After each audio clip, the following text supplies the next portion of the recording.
بسم اللہ الرحمن الرحیم۔ السلام علیکم۔ قدرت اللہ صاحب لکھتے ہیں کہ ترانہ خوبصورتی میں تو اپنی مثال آپ تھی، لیکن اس کے گلے کے نزدیک قدرتی طور پر چھوٹا سا گڑھا بنا ہوا تھا اور یحییٰ خان وہاں شراب انڈیل دیا کرتا تھا۔ یحییٰ خان کی رنگ رنگیلی زندگی کا یہ واقعہ تو شہرت دوام حاصل کر چکا ہے کہ مشہور فلم سٹار ترانہ صدر یحییٰ خان سے ملنے گئی تو دربانوں نے روک لیا۔ پیاس بجھانے کے لیے یحییٰ خان نے بیئر کی بوتل نکالی۔ رمضان کے دن تھے، یہ دیکھ کر میرا اردلی جلال میں آ گیا اور اس نے دور سے انہیں للکارا، خبردار صاحب، یہ حرام کام بند کرو۔ ابھی منڈیر ڈہرکی ہمارے ہاتھ سے نکل کر ہندوستان کے قبضے میں چلی گئی ہے۔ صدر یحییٰ خان نے کاندھے پر ہاتھ پھیر کر دیکھنا چاہا کہ ہالی ووڈ کی سابق فلم سٹار گریس کیلی کی جلد واقعی اتنی شفاف اور ملائم ہے جتنی نظر آتی ہے۔ پاکستانی سیاست گزیدہ جرنلوں میں یحییٰ خان سب سے زیادہ رومان پرست واقع ہوئے ہیں۔ وہ شباب اور شراب دونوں کے رسیا تھے اور انہی کارناموں کی وجہ سے ذلت اور رسوائی ملک کا مقدر بن کر رہ گئی۔ 1971 میں پاکستان کو جن اذیت ناک مراحل سے گزرنا پڑا وہ یحییٰ خان کی بدعمالیوں کا نتیجہ ہی تھا، کیونکہ وہ دور جب مملکت خدا داد پر ایک ایسا شخص حکمرانی کر رہا تھا جسے شراب و شباب کے سوا کسی شے کا ہوش نہیں تھا۔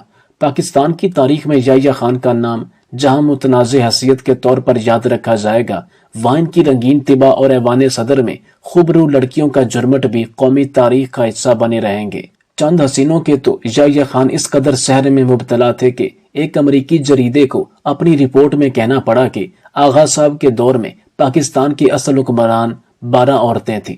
قدرت اللہ صاحب جو یحییٰ خان کی متوالی طبیعت اور رنگین مزاجی سے بخوبی واقف تھے، اپنے مشہور زمانہ سوان عمری شہاب نامہ میں رقم تراز ہیں۔ شہاب صاحب کہتے ہیں کہ جن دنوں کشمیر کا جہاد زوروں پر تھا، میں آزاد کشمیر کا سیکرٹری جنرل تھا۔ پلندری اور ترار کھل کے درمیان ایک پہاڑی وجنال ہل میں ہمارا سیکٹریٹ واقع تھا۔ یہاں پر چند کچے مکان تھے جن میں آزاد کشمیر کے صدر، وزراء اور دوسرے ملازمین کی رہائش گاہیں اور دفاتر تھے۔ دن کے وقت سیکٹریٹ کا کام عموماً درختوں کے سائے میں ہوتا تھا۔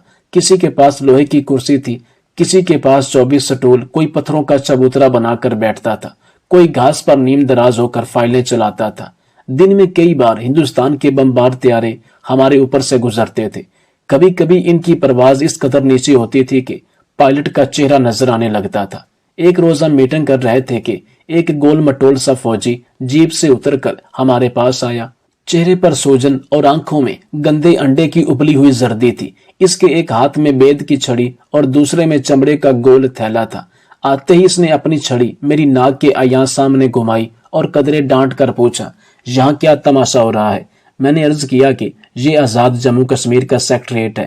یہ سن کر اس کی توند پڑی ہوئی اوجڑی کی طرح گدگدائی اور گلے سے کچھ روندی ہوئی آوازیں برآمد ہوئیں۔ یہ اس بات کی دلیل تھی کہ یحییٰ خان صاحب تمسخر فرما رہے ہیں۔ ہمارے سیکٹریٹ کی حیت قضائی پر چند تحقیری اور تضحیکی جملے کسنے کے بعد آغا صاحب بور ہو گئے اور کچھ دور جا کر درختوں کے اوٹ میں ایک چٹان پر بیٹھ گئے۔ اپنا تھیلا کھول کر انہوں نے کچھ سینڈوچ نوش فرمائے اور پھر پیاس بجھانے کے لیے بیئر کی بوتل نکالی۔ رمضان کے دن تھے، یہ دیکھ کر میرا اردلی جلال میں آ گیا اور اس نے دور سے ان کو للکارا، خبردار صاحب، یہ حرام بند کرو۔ ابھی منڈیر کی وادی ہمارے ہاتھ سے نکل کر ہندوستان کے قبضے میں چلی گئی ہے۔ اب خدا کے غضب کو اور نہ بھلاؤ، بوتل توڑ دو ورنہ خون خرابہ ہو جائے گا۔ یحییٰ خان نے بوتل تو نہ توڑی، لیکن جلدی سامان سمیٹ کر زیر لب بڑبڑاتا ہوا 9-2-11 ہو گیا۔ کئی برس بعد مجھے یحییٰ خان کی زیارت ایک اور رنگ میں نصیب ہوئی۔ جب پاکستان کا دارالخلافہ راول پنڈی اور اسلام آباد میں منتقل ہو رہا تھا تو ارباب پنڈی کلب نے کراچی سے تازہ واردان کی خیر سگالی کے لیے ایک زبردست محفل نوش منعقد کی۔ مارشل لا کا بول بالا تھا، کئی سول سرونٹ چند کلیدی فوجی حکام کی خوشنودی حاصل کرنے کے لیے ایڑی چوٹی کا زور لگا رہے تھے۔ کچھ بیگمات بھی اپنے خامدوں کا ہاتھ بٹانے کے لیے سج دھج کر شریک محفل تھی۔ اس انجمن میں یحییٰ خان چہک چہک کر پھدک کر کبھی ایک بیگم اور کبھی دوسری بیگم سے ٹکراتا تھا۔ بڑی محنت و مشقت کے بعد اس نے ایک طرح دار خاتون کو پھانسا اور اسے گھیر گھار کر باہر لون میں لے گیا۔ کچھ دیر آنکھ مچولی کا کھیل ہوتا رہا۔ بدقسمتی سے عالم اور طرح دار خاتون کو نازو کہہ کر اندر بیٹھے امیدواروں کی چھاتی پر مونگ ڈلتے رہے۔ پھر زور کا دھماکہ ہوا اور سب لوگ بھاگ کر باہر آ گئے۔ خاتون تو ایک میز پر ٹانگیں اٹکائے بڑے آرام سے شیمپین پی رہی تھی،